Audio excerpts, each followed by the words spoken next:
I'm pleased to introduce you to both Ryan and Steve. They're two of our employers who are going to answer questions for you today. And Lisa is going to moderate the panel. Lisa is my assistant manager. So she's my right hand and keeps me out of trouble all the time. So I'm going to turn it over to Lisa, and at the end of the day, when the panel's over, you'll have an opportunity to ask questions. Priyank will open the chat then, and Lisa will ask some questions of the employers, and they're going to give their responses. So think about what they say, take it very seriously, and make sure you ask them some really tough questions. Have fun. Thank you, Darlene. So as Darlene mentioned, we are very fortunate to have two of our local employers join us today. First, I'd like to introduce you to Ryan Huey. Ryan is the program lead for Advocacy and Accessible Community Engagement with the Cnib Foundation, and he's going to tell you a little bit about himself. Hey guys, good morning, afternoon, or night, wherever you guys are. I'm in Windsor, Ontario right now, so it's, afternoon for me. Thank you very much for having me. Yes, I am a program lead of advocacy for the Canadian National Institute for the Blind. I'm visually impaired myself, so you might hear an electronic voice talking from time to time. That's my computer talking to me. So we're adapting in these times, and it's great. So I actually have a Bachelor of Marketing and Public Relations, and also a Bachelor in Sociology. And then I actually have a diploma in volunteer coordination and management as well from Mohawk College. I've been in my role for about 2.5 years now. I love it. I love my job every single day. And I love doing chats like this with you guys, with clients. I'm very, very open. So please ask away.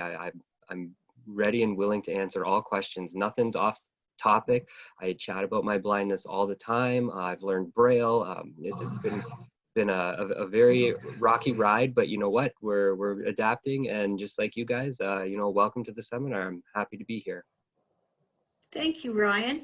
And we also have with us Steve Seguin, who is the Vice President of Products with LBMX Inc. here in London. Steve's going to tell you a little bit about himself. Hi, everyone. Yep, my name is Steve. I'm Vice President of Products with LBMX, which is a software development company here in London. We do B2B software. My background is quite varied. I graduated with a master's degree in history and then ended up in the IT field. Right now, I design products with our team. I work as a liaison between our development community, our QA testers, our salespeople, our marketing people, and our prospects. And I'm more than eager to jump in and tell you what I know about the hiring processes here.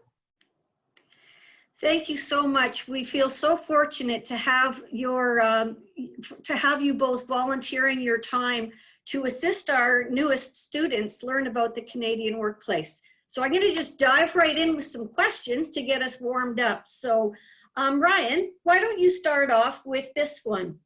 As an employer, how valuable is it to see any Canadian work experience on a resume?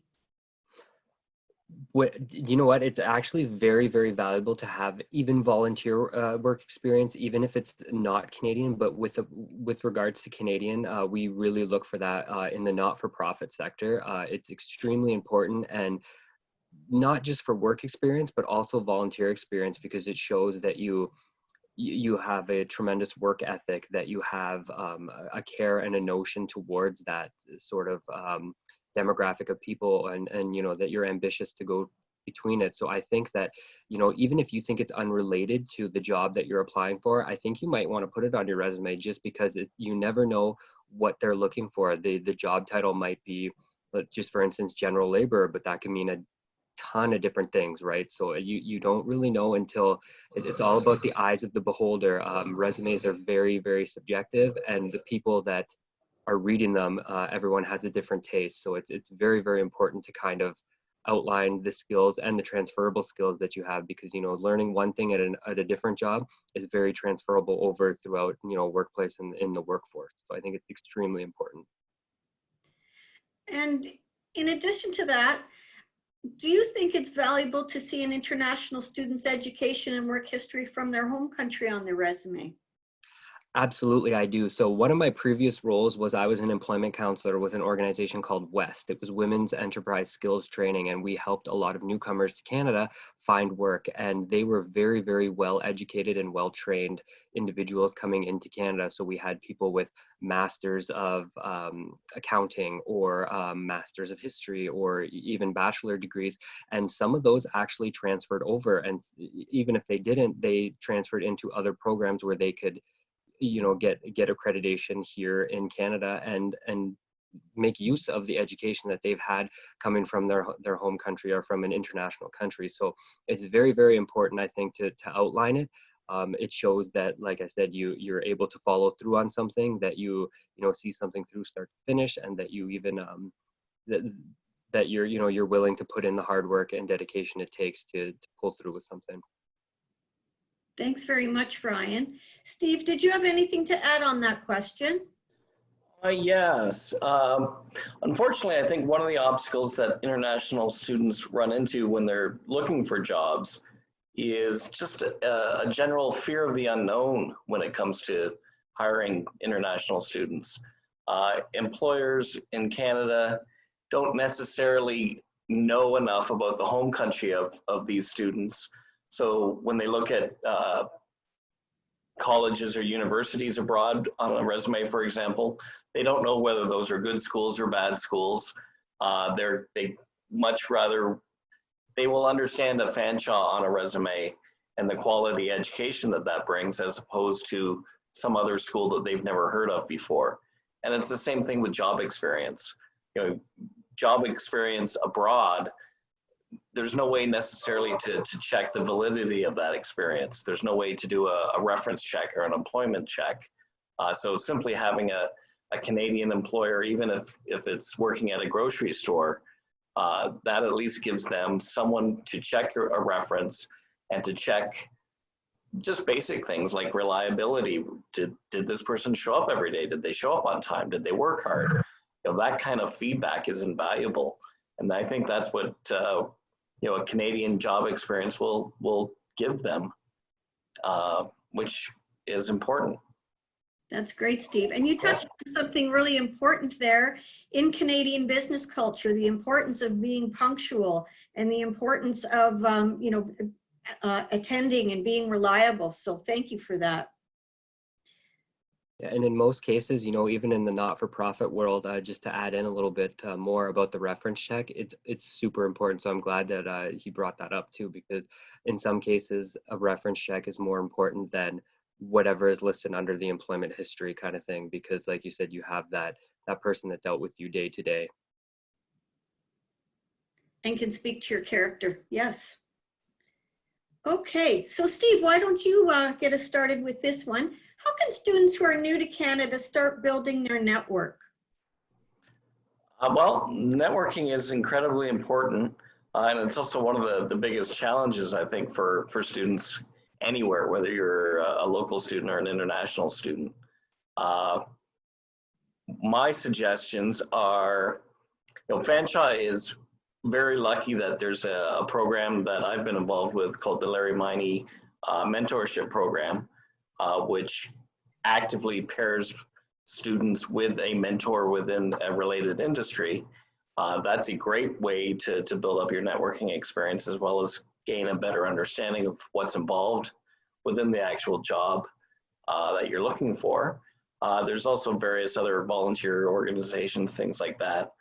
The LEDC in London is an economic development committee. They run events throughout the year.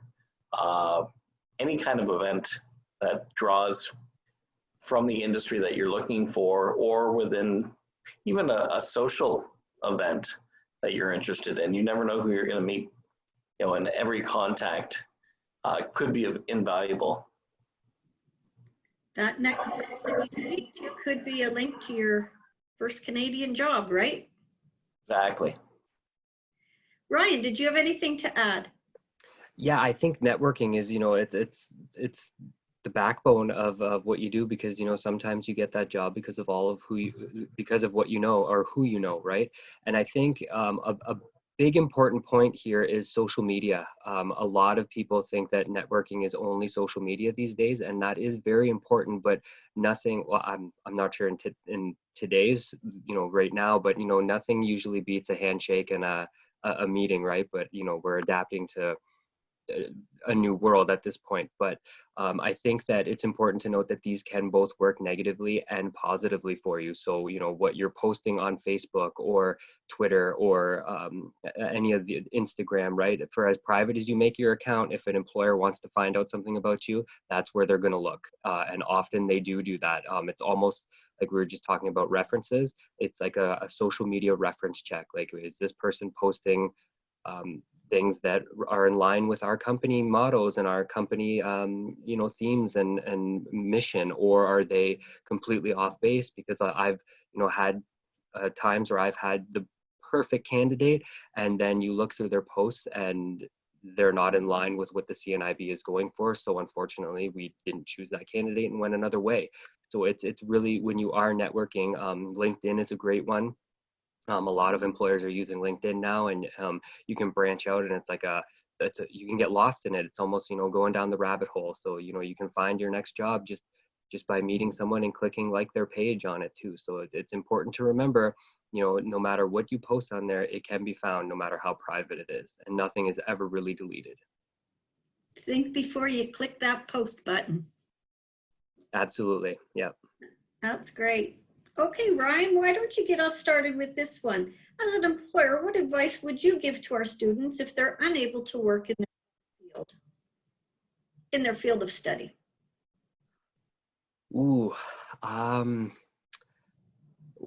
so if they're unable to work in their field of study, that's a tough one. You got me with a tough one here. You know what? I don't think anyone would be unable to work in their field of study, because you chose that field of study for a particular reason, right? Whether it's an ambition, whether you just liked it, or you know, whether you're following the family footsteps, that sort of thing. I think that, you know what, if you put your mind to it, there is something for everybody in a certain field, right? So, you know, you think of the medical field, well, it's not just doctors, there's all kinds of different medical personnel in the medical field. So maybe you're just looking at the wrong position in that field. Maybe you can adapt and change to another position, because I feel the workforce is always changing. And I like to make a sports metaphor here, because, you know, you always have to adapt and change when you're practicing, you know, basketball to sink that shot. I didn't make the last one. Well, what can I do to make the next one? And I think that's what you have to keep doing, because you can't be complacent and sit, you know, once you have that position, you always have to be adapting, and, you know, the workplace changes around you too. So I think that it's not a case of that I'm not able to work in that field of study. I think you might just have to move on from maybe a particular position within that field to another position, if it fits your field of study. Thank you, Ryan. Anything to add, Steve? Ryan made a lot of excellent points. I mean, there is a lot of room within any field to find your starting place.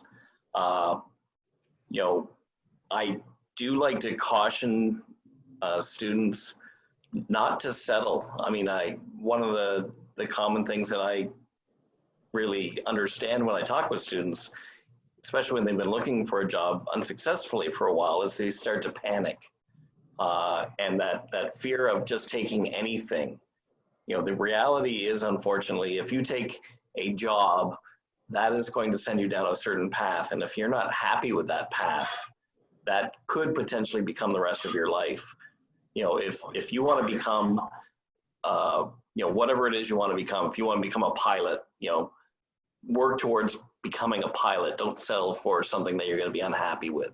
Those opportunities will present themselves if you're just patient enough and work towards them.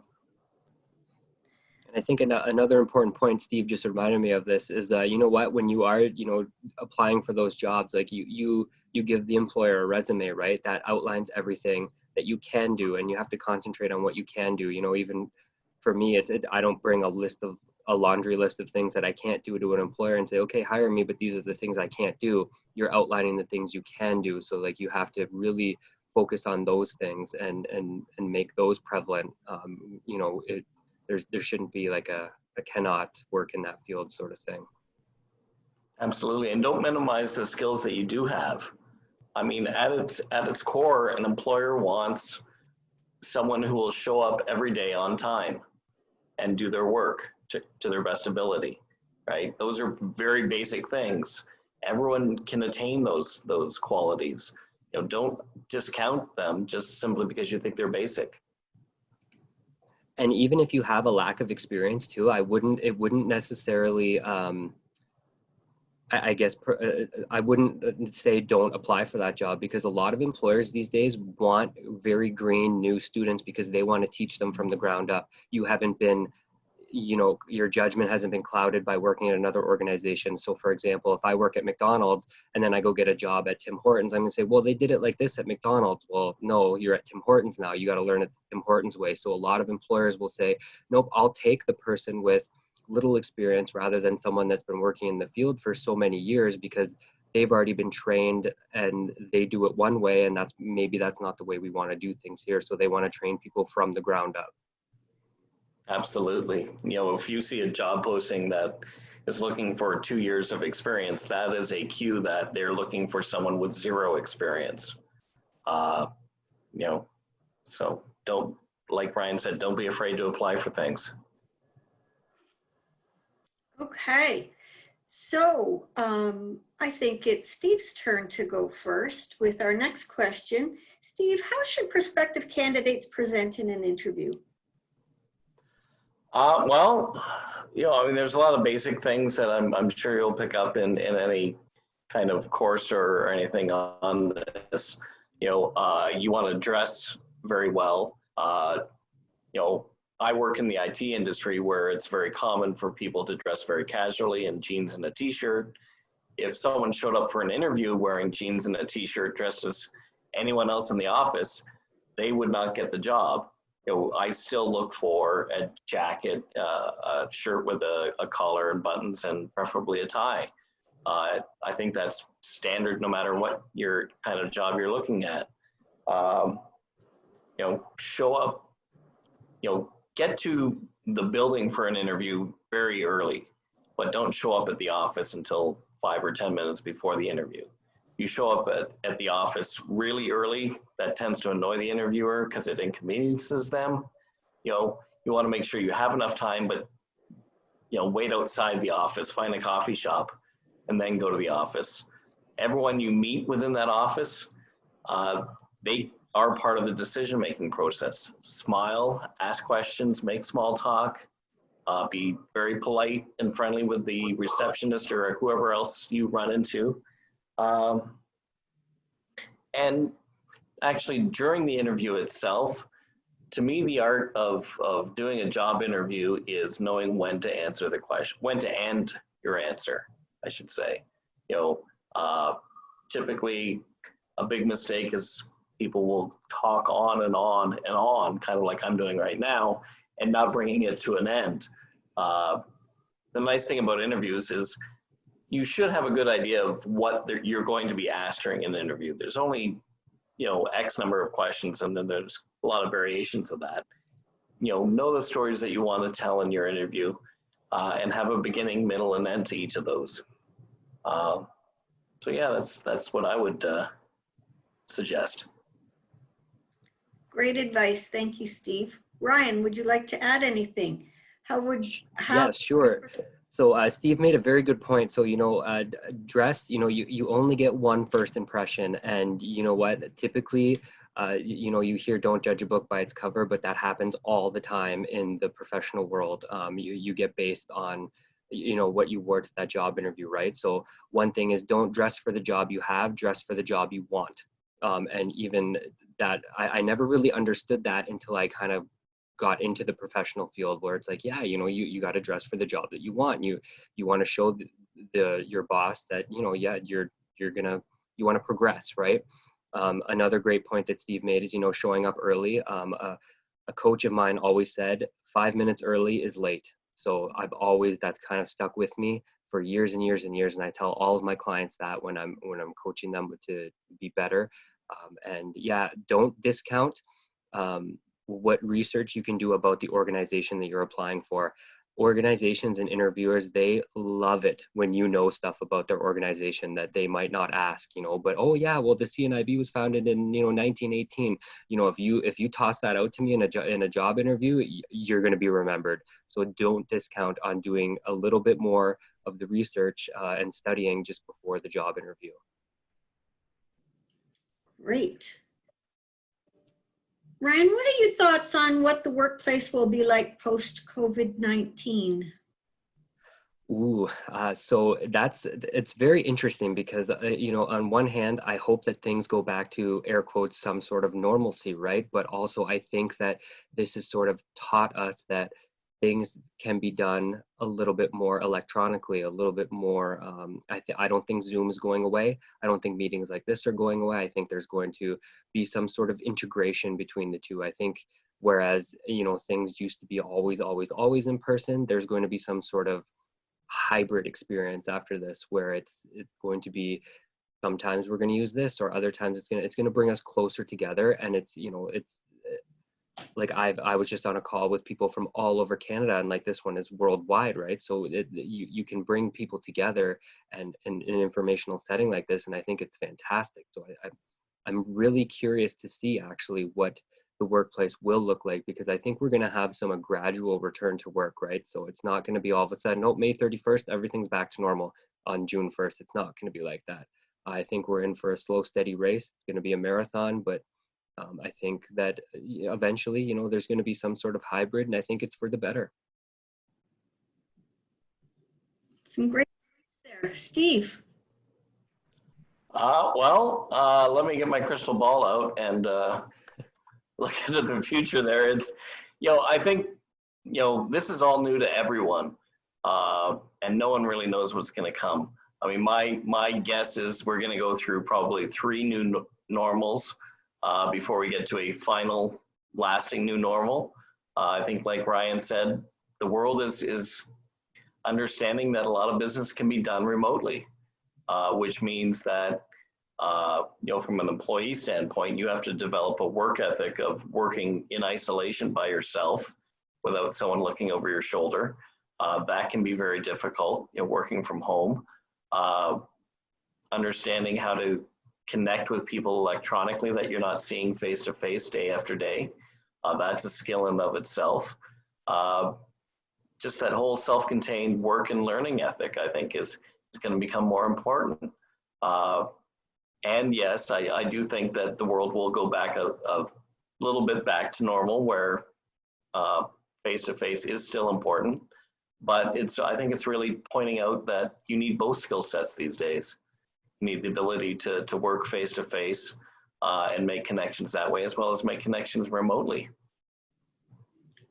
What have I learned about being flexible and being able to, the big word now is pivot, right? Change in a moment to a new strategy or plan of attack. So yes, we've all learned a lot in the last few weeks. It's going to be interesting to see what happens with the, just with jobs. I mean, in the month, I know in the month of March, which really wasn't hit as hard as April, in that 1 month alone, Canada lost 1 million jobs.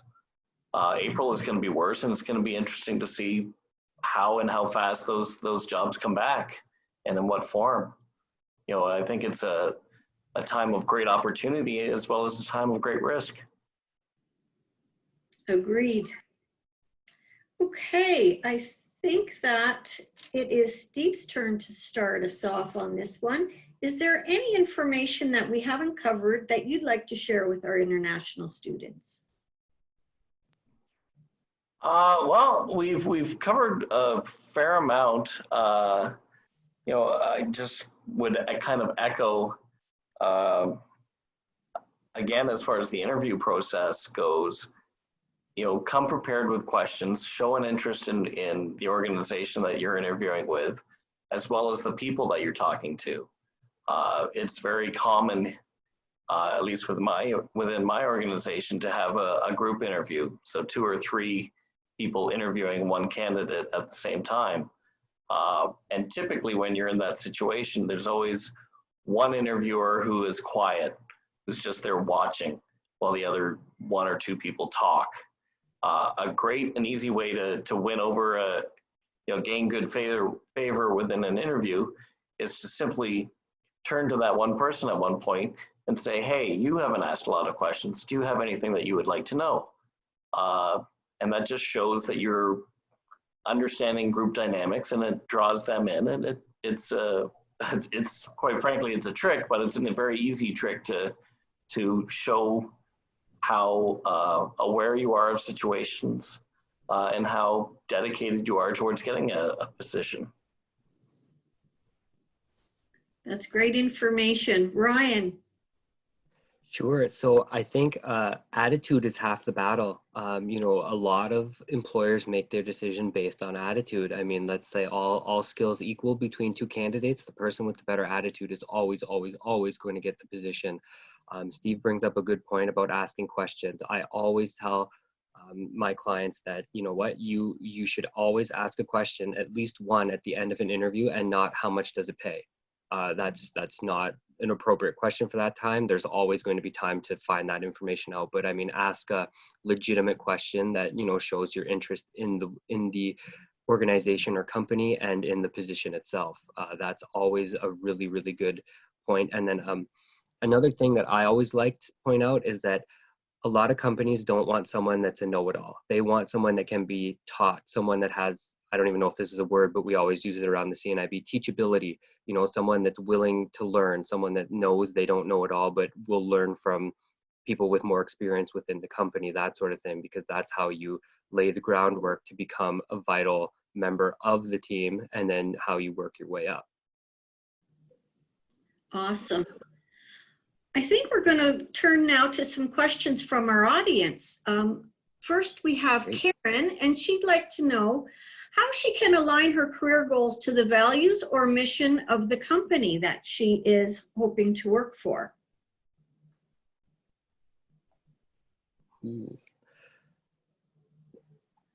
So that's interesting question. So I think, there's some things that, some team models, that, as the saying goes, there's a lot that are, very general, right? And I think that's almost like people ask me, well, why can't I just make one resume and hand it out to everybody? And I think that's going to be difficult to do. I think you have to sort of tailor everything into a specific, not so much industry, but job by job. If you're applying for 5 different jobs, and I think you have to go job by job and make it specific for that, instead of just as one overall general kind of resume or kind of goal. Like, I don't think you would be able to do that, just based on my experience. I don't know if that kind of, I hope that's a little helpful. Anything to add, Steve? Well, I'll give you an example of what not to do. I once had a candidate who was absolutely amazing, perfect for the job, sailed through the first interview, was the top candidate coming out of the first interview, got into their second interview, and what should have been a very easy question, where do you see yourself in 5 years? The answer was something along the lines of, I would love to start my own company and do X, Y, and Z, which just told us, you have absolutely no interest in staying with our company, and you're going to go off and do something completely different. You would have thought that they would have known not to do that, but they lost out on that position because of it. They certainly were aligning themselves with the goals of your company. Exactly. Great advice. Next, we have a question from Glenn. Would it be helpful to present an educational credential assessment? So I think what Glenn is asking is it useful for employers to see the Canadian equivalency of international education and credentials? Steve, Well, go first. Looks like Ryan had an answer though. No, you know what? I can shed some light. So In this case, and I don't want to sound harsh, but I would say no, only because that would be an additional thing only if they ask for it. And in some cases, the employer might. But I think if you present them with that information, it might just get overlooked, right? Because they say, keep your resume to 1 page, or keep, you know, if you hand me a resume that's 6 pages long, or this big package of a one page resume and then a picture of you, and then, oh, here's my diploma, and then here's these credentials, odds are it's not going to get looked through. Unfortunately, you know, you have to sell yourself by that top page, whatever it looks like. So unless it's asked for, I would say, in my best judgment, no, I would keep it handy, just, you know, just in case someone does ask for it, but I wouldn't just offer that information up initially, I guess. Yeah, that's my gut reaction too. I think it would just raise more questions than it would answer. It's kind of like going into an interview saying, hey, and I haven't been convicted of any crimes. And what are you talking about? Have the information in your head. I think the time to do that is if anyone seems doubtful during an interview, you can bring it up verbally and offer to follow up with a document at that point. But to lead with it, I don't think it's necessary, and no, I don't think it would work. And I can give another example of this too. So for me, because of my visual impairment, I use a lot of accessible technology. So a lot of questions do come up like, oh, Ryan, how do you use a computer? How do you send a text message? How do you read documents if I have a print document, that sort of thing. So I always do have a document prepared about here's outlining my accessible technology and how I use an iPhone, how I use a computer, how I can read Braille, but I don't offer it up immediately because, like Steve said, it just kind of raises more questions. Well, is this guy going to be in trouble because he needs all this extra accommodations, right? So unless asked, I never present that document. It's sort of like, give me a chance and I'll prove myself sort of thing.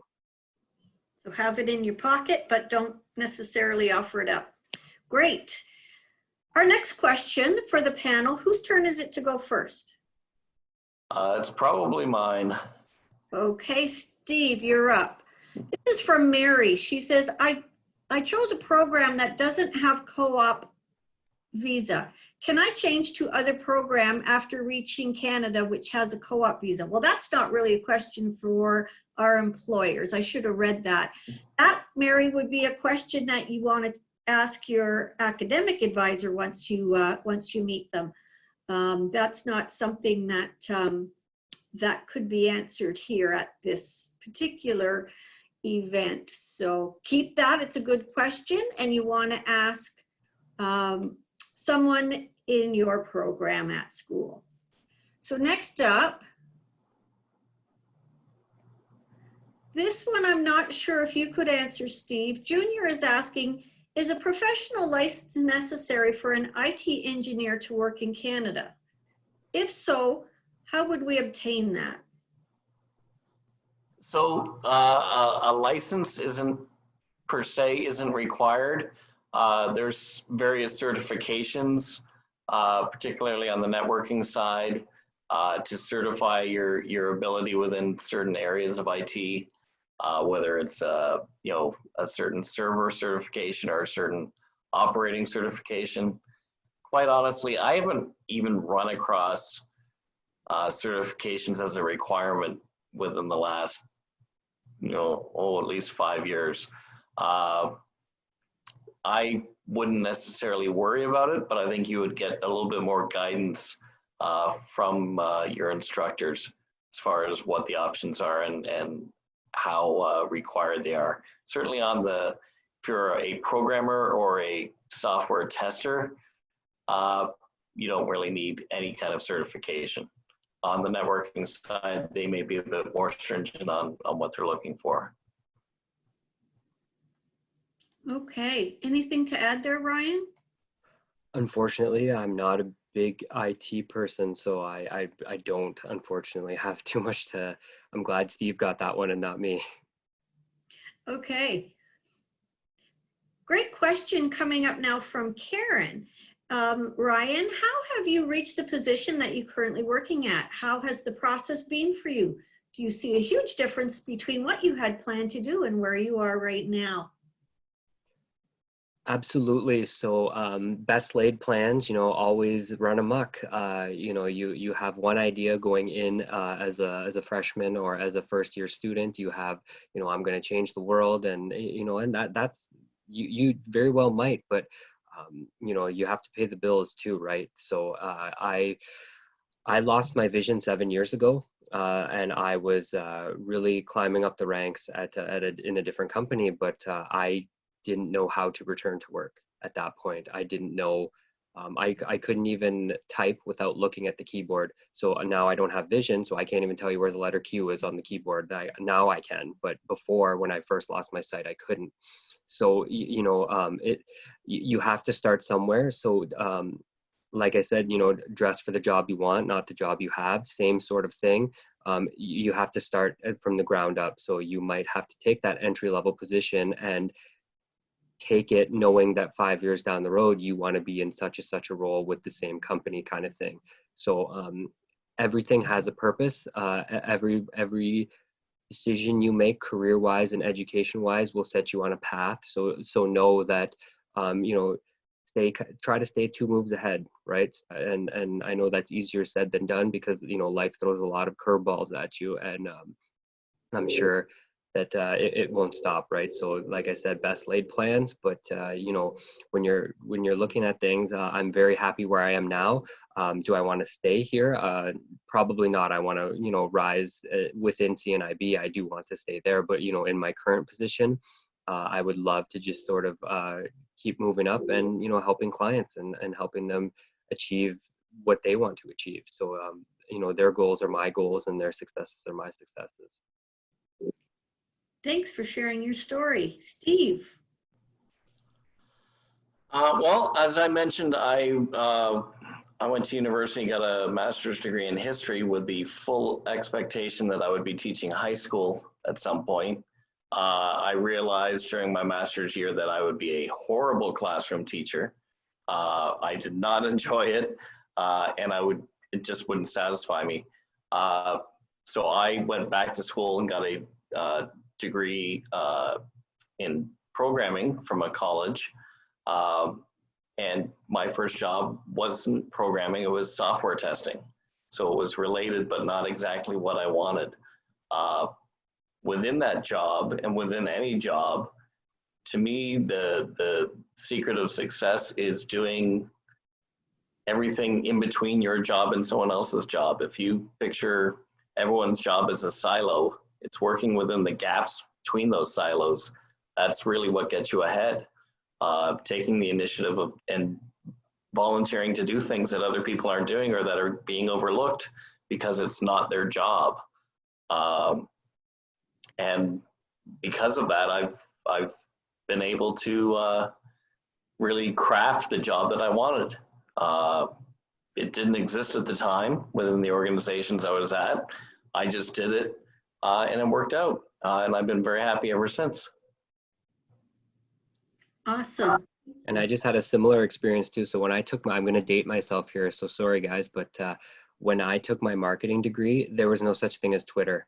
So now, we didn't learn about that. There was no, Facebook was just kind of infant stages, right? So now the degree has completely changed. So am I doing marketing though? Like, this is where we started before, right? There might be 5 different jobs within that field. So I'm still doing some marketing, just in a different way, right? I'm not actually doing it for a business or anything. I'm doing it for a not-for-profit and for clients and programs that we run now. So there are certain adaptations that you can make, just like Steve said, he created the job he wanted. And the key is just to keep learning, right? Don't settle, just keep learning. The other thing that I do recommend to the people that I mentor is you will probably make more advancements in your career if you're changing your job every 5 to 7 years. If you're changing your job every 2 years, you're probably changing way too often and you're not going to get anywhere. But there is a time where you need to leave a company and move on to bigger and better things. And that's just part of the process.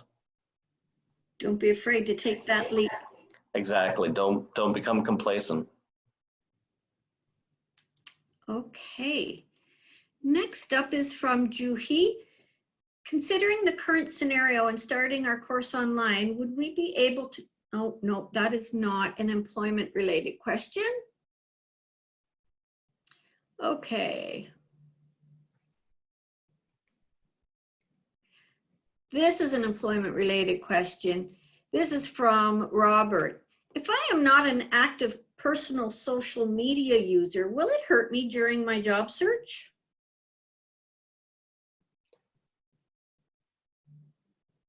You know what? I don't think it would have a negative impact. Honestly, I find it strange when someone isn't, but just because it seems like everybody has one of the big five, right? So, but if you're not, that might be great. But I know a lot of organizations and businesses do a lot of marketing and public outreach on social media. So if you're not active yourself, I would urge you to still learn how to use Facebook, even if you don't have your own account, or still learn how to use Instagram or these other sites, because it'll probably be part of your job description if that's kind of what you're going into, because you're asked to wear many hats when you're sort of an entry-level employee. It's not so much one straight thing. Your day-to-day tasks might be a little bit different each day, and you know, just the more you can bring to the table, the more valuable a part of the team that you're going to be. So even if you're not an avid user, I would still kind of know a little bit about them and how to use them, even just if you're called upon to post something at an event that you go to or something. So I would be prepared that way. Steve. Well, to answer the specific question, I think Ryan made a point earlier that one of the first things that potential employers will do looking at a candidate is we will stalk you online. We will check out your Facebook page, your Twitter page, your LinkedIn page, to see what's public and to see whether it gives us a hint of whether you're compatible with the organization or not. So in some cases, not having a social media presence is better than having a bad social media presence. Like Ryan said, you need the skills in order to find jobs, which, you know, that's a skill set that is related to social media use. From a bigger sense of the question, you know, not having an active social media presence, not actively networking, not actively volunteering, you know, I'm an introvert. I hated the concept of networking. I hate the concept of volunteering just to volunteer to make connections. It's tough finding a job if you're not comfortable doing those things. It's simply something you've got to learn. You know, for those introverts out there, it's a harder process to make those connections and find those jobs. Just, you know, acknowledge that and take steps around it to your best. Because again, if you know, everything will come to you if you have a positive attitude and you take the time to do it. So don't give up. Thanks very much, Steve. And something you touched on was with respect to job opportunities being made available on social media. Depending on the industry, sometimes LinkedIn is a spot where a lot of your opportunities are going to be broadcast. So if you're not an active user, you could be missing out on those opportunities. So that's another great point that you mentioned. Okay. So this person is Amar, is asking about job agencies or consultants. So will the job agencies or consultants be helpful in finding employment in the start? So do you have any thoughts on working with employment agencies or working with employment services, or even using career services at the college? Any advice for students in that regard? Sure. So Ryan here. You know what? I would start with using the career services at your school first. So using an employment agency is a good tool, but they have numbers and stats that they have to put out as well. So I worked for one before. So finding you a position within your field isn't really what they do. They want to find you a position in general. So if you just want a job and don't care what it is, it's not related to your education, then I would suggest, yes, go ahead and move forward with using an employment agency. But if you're looking for something more specific, I would, kind of maybe put the brakes on that a little bit, just because their goal is to get you working as soon as possible, and it doesn't really matter to them if it's in a general labor field or fast food or marketing or whatever kind of thing. Whereas if you're looking for something more specific, then I would quality over quantity, putting out resumes sort of thing. Yeah, if by job agency or consultant you mean someone that will help you build a proper resume, help you with preparing for an interview, basically helping you improve your skills, whether that's Fanshawe's agency, or I know you can get consultants to help you build a professional resume. That is different than a organization that is intended to place you into a job. Typically, a lot of those will charge the employer a significant charge. So as an employer, we wouldn't be looking at hiring someone and paying that fee unless it was a very rare and skilled position. And my attitude is, if it's already a rare and skilled position, you don't need a job consultant to place you in those positions. So take advantage of the free opportunities that Fanshawe and other places offer, and that'll get you, I think, get you everything you need. Thanks very much. Jeet is asking us a question about the construction field and how it would be affected by COVID-19. I don't think any of us on the panel here would have a crystal ball for that. We're not sure, Jeet. Sorry, I don't think we're gonna spend some time on that when none of us work in that field. So good thing to research though. And you know what, do some networking. Talk to someone in the construction field. Okay. So Diego is asking about a specific field as well.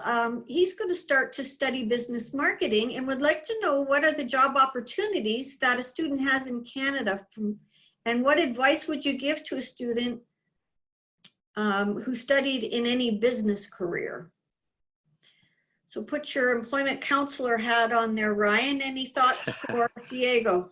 Absolutely. So I have a marketing degree myself, and like I said, it's a little bit outdated at this point, but one thing to remember is that with the fast growth in technology and social media, and it's ever changing, so you really have to learn to adapt in certain situations. And I know that's not just specific to the business or the marketing field, but it's especially true in those fields. There's a lot of different opportunities out there, because marketing isn't really a position in and of itself. It's usually one of the many hats that a lot of different employers or employees wear at an employer. So it's great to bring more skills to the table. And there's a lot of different roles. There's a not-for-profit role. There's communications, where you're putting out publications and things for within the Cnib, that sort of thing. I know there's a ton of different positions that way nationwide with the Cnib.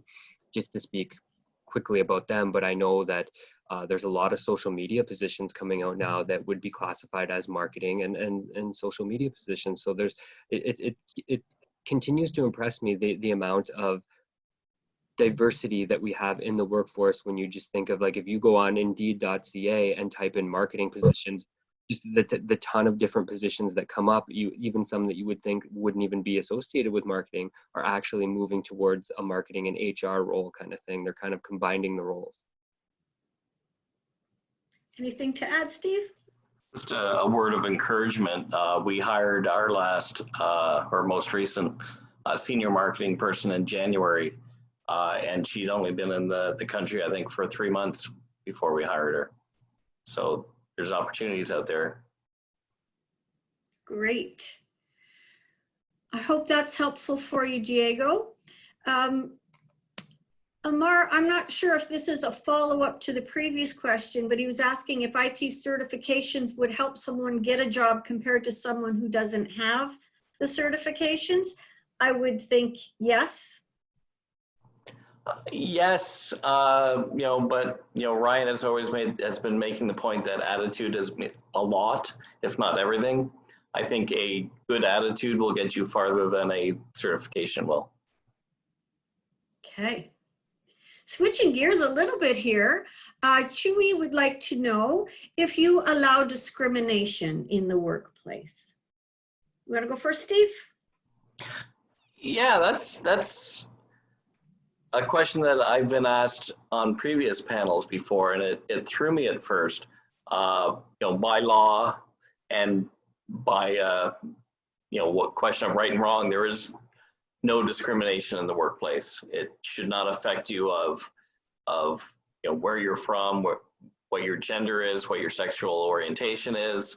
I'm kind of trying to understand the question from previous panels. I kind of understand that that's not necessarily common, and I've heard some horror stories abroad, but in Canada, by law, and the exceptions to this I've seen are rare and should never have happened. You should not be discriminated for any reason. Brian? So yes, to short answer, absolutely not. Long answer is, what, inadvertently, I bet you that discrimination does happen, but that's a case-to-case basis. So for instance, I've found out that I haven't gotten positions because of my disability, because of my blindness. So right away, that's discrimination. But you know what, you have to sort of strangely look at it from two different perspectives. Do you really want to work for a company? Do you want to cause a fuss if that company is already discriminating against you? They're probably not a company that's worthwhile working for. So, there's a lot of different layers to that question that, we could spend probably 5 hours debating it. But no, I agree with Steve. Like there's no way that it's not allowed in Canada, and there's a lot of different things that you cannot be discriminated on. But inadvertently, sometimes it will happen, unfortunately. So can I just interrupt for a second? Lisa, can you ask one more question and then wrap it up? Priyank's going to put the survey on the site so the students can see it. Thanks, Priyank. And I'll talk about the survey right after the last question. Thanks, everybody. Okay. Go ahead, Lisa. Well, rather than me asking one more question, because I'm not seeing, I'm just scrolling through here, and there are a lot of oh, here's one. No, that's, when you're hiring, do you prefer citizens over international students? That'll be our last question. Steve, why don't you take that one? That's actually a good blend with the previous question about discrimination. I'll go back to one of the comments I made at the very beginning, is that there's a fear amongst employers of making the right, both the company as wasted time and resources, as well as on the individual making that hiring decision. So probably based on that fear, there is probably an incentive to hire a domestic candidate as opposed to an international candidate, because it eliminates any concerns about how visas will work or anything like that. But having said that, companies are always going to take the best person for the job. I think what you need to do is position yourself, understand any potential fear or reasons why an employer wouldn't necessarily want to take a risk and hire you, and address those up front and avoid them, so that it becomes very clear that you are the best person for the job. Final thoughts, Ryan? Sure. So I love diversity in the workforce. I think it's great. I always find myself learning new things and, you know, coming up with new challenges. So I really love a diverse workforce. But that being said, Steve makes a great point. Like, we're always going to take the best candidate, whether that's an international student or whether it's a domestic student. We're always going to try and align ourselves with the best person and put that first foot forward. But one thing that I will kind of say is that it's probably a benefit for me, you know, losing my sight, because I don't go based on what I see in front of me. I have to go based on what the person's answering and what is on the piece of paper with their resume, right? So it's kind of an added benefit for our international students. I always say my one wish would be that job interviews worked like the show The Voice. If you guys aren't familiar with the show, four people sit with their backs to the stage, and then someone sings on stage, and if they like the person's voice, they hit their button, they turn around.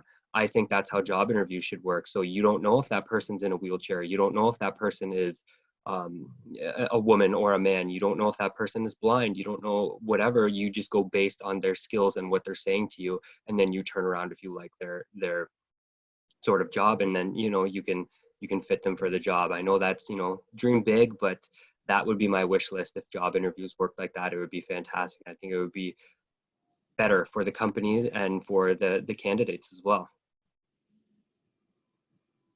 Well, thank you both very much. Those were all amazing, amazing pieces of information that you've so generously shared with our students. I sure hope they were paying attention and writing notes. I'm going to pass off to Darlene to wrap us up now.